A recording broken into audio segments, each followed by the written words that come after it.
Welcome back to another very special episode. Again, all these have been fantastic for me because I'm always learning a lot. This is my good friend Dan Sumners, who I've known for a long time, but never met in person. But look forward to someday meeting in person. But Dan, like me, is also a big direct mail nerd, and I was like, I couldn't imagine having this series without including him. So, Dan, thank you for joining us. Thanks, John. We'll have to change that sometime in the near future, but it's an honor to be here. Appreciate what you're doing. It's been a great series so far, so I'm thrilled to be able to contribute to it, and hope we're able to provide your audience with some value today. Oh, you will. I have no doubt about that at all. Absolutely. So I thought it would be helpful to have a conversation just for your viewers to better know a little bit about me. I've spent the last 17 years of my life working on the list and data side of the direct mail industry. Work for company Conrad Direct. We're an independent list brokerage firm in the States. We provide list and data services to all types of nonprofit organizations. Our goal is to help find them the best sources of data to acquire them donors that are going to allow them to grow their programs and grow their impact and meet their long-term goals. And um, thought it would be fun to talk a little bit about the importance of aligning your data and creative strategies because very often when I hear about retention issues in the industry, I see them as being an issue where the input is not matching the output in that most organizations they want to cultivate donor files of people that are going to be institutional donors that are invested in all the things that they do as an organization that aren't just interested in one specific thing and people that they can grow relationships with that they can then later on cultivate into mid and major donors and when I hear about retention issues it often comes back to acquisition techniques are often geared towards trying to optimize response rate and prospecting at the highest return on investment because it's budget friendly. That's how a lot of vendors make the case for their services. But what's interesting about that and problematic is that very often the techniques and the types of lists that drive the highest response rates are not necessarily the creative techniques and the lists that are going to produce you those types of institutional donors who are going to become loyal members and give to you repeatedly and increase their giving and ensuring that your creative and list strategy is aligned with your long-term goals as an organization is just critically important for getting off the right foot, especially when you're starting an acquisition program. I Yes, I agree with this completely. We acquisition is such a big conversation. We've had a few people who are on these clinics who are like, "Can we talk about acquisition?" And I'm like, it's so nuanced and so big. You can't like you and I are gonna have a quick little chat about it here, but there's so many different bits and bobs to it that need to be thought about, and it's too big for a small little clinic. But I don't think I ever told you so when my early days at ST, Stephen Thomas back in Toronto.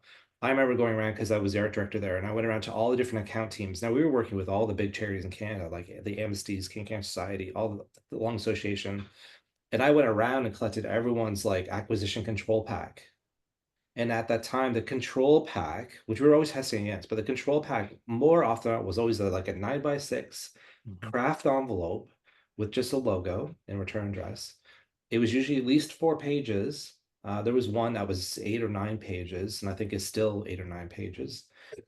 People are falling off their chairs, even me saying that and stuff like that. But it really was rooted in like, here are the three key parts of our mission. We have people like you help us with this mission, and we need you to join in. And so that was different than this. And I know you'll talk about this, but like label packs or some of these things that we get more of a higher response because they get cards or notepads or pens or whatever. But it's a different type of donor completely. Yeah, absolutely. And there definitely are organizations that I could think of in the states that do a good job of mailing more expensive acquisition pieces and acquiring donors at a higher average gift. Doctors Without Borders is an organization comes to mind.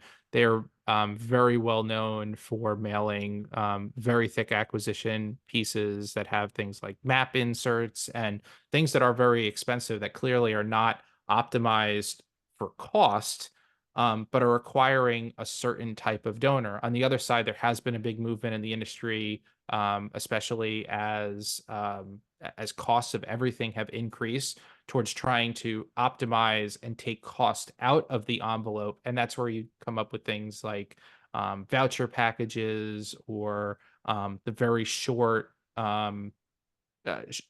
packages that are really just kind of um, annual fund type offers that have stamps in, and these are things that are usually mailed by very well-known charities. So the assumption is people know what we do already. They're just responding to the brand. But if you read a lot of those mail pieces, they may be very budget friendly, but they don't talk a lot about what the organization does, about their accomplishments, their good fight, if you will. And what I have found consistently over the years, and this just comes from years of looking at not just results reports, but also lifetime value analysis, is that mail pieces that talk about the institutional accomplishments of the organization and give you more of that information on the front end tend to produce donors who provide better lifetime value on the back end. And but the other side of that is that as you add more institutional information, I sometimes refer to it as institutional inertia. It does decrease response rate because you're appealing to a very specific type of donor. Mhm. Somebody's probably a little bit more educated on all of the issues and is able to pay you the attention required to consume an institutional offer. But those are the people then, because you're priming them on the front end, who then are going to be responsive to institutional offers on the back end. And a lot of organizations run into trouble that they have these low cost, high response rate acquisition packages, and they look great on a budget chart because maybe you're prospecting at 80, 90 cents on the dollar. Maybe you're making money on prospecting, but you're not bringing in donors who, from the onset, are institutionally invested in your organization and have a full understanding about what you do and the value of your work. And it's a decision, right? I mean, that's what I say to people. You have to make the decision. What sort of donors are you looking for? If you want that transactional donor or someone who's got, well, I got these cards. My mother-in-law's like that. Well, if they send me these cards and I use them, so I've sent them back the $50, right? And that's if she's like, I don't use them, I'm not sending them the money, and which is fine. But in that case, then she's not the donor you think you want because again, she's giving for a different type of reason. And so I think the key to some of those, like the packs you're talking about and the ones that I think of back in the day that worked, it was still inclusionary of the person holding the pack. Like here's some of the institutional things that we are here to help fix, solve, look at, whatever. But it's because of people like you that we're able to accomplish these things. And that's why we're talking to you today. It has to keep them involved. But agree with you 100%. You make a decision. Do you want less of those donors, but they're going to stay with you a lot longer? And Sean Triner did a great little session in this clinic as well about the importance of acquisition in terms of legacy giving. Like you can't look at the stuff. You can if you want. Looking at the stuff only with a short lens is the biggest mistake you can have because, like you're saying, and like I'm saying, like Sean's trying to saying, you have to take a long lens of look at it because it's about the effect of these donors over time and the value of that versus just the instant gratification of them like giving you that money but never giving again.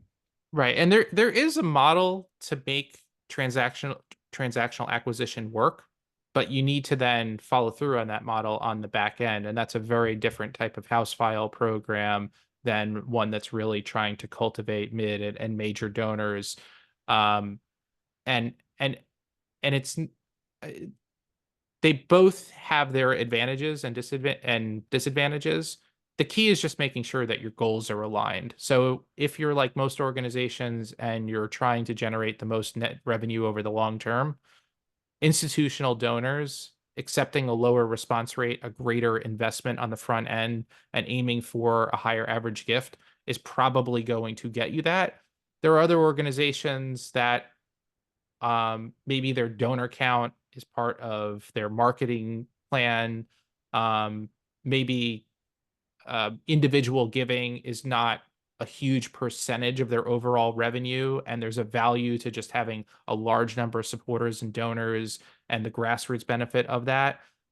There is a model for that, but 95% of organizations just want to know, how can I generate the Yeah. most revenue over the long term and increase the impact of our organization? And in most cases, institutional donors are going to be the way to do that. And one of the first most practical steps for your viewers to take to try to make sure that happens is to make sure that whoever is doing your list acquisition, whether it's somebody inside the organization, if you're a small shop, or an outside company, you use a list broker like me, is make sure there are those early conversations between whoever is writing the package and is going to be doing the lists to ensure that they're on the same page with what the package is going to look like and what the long-term goals of the organization are.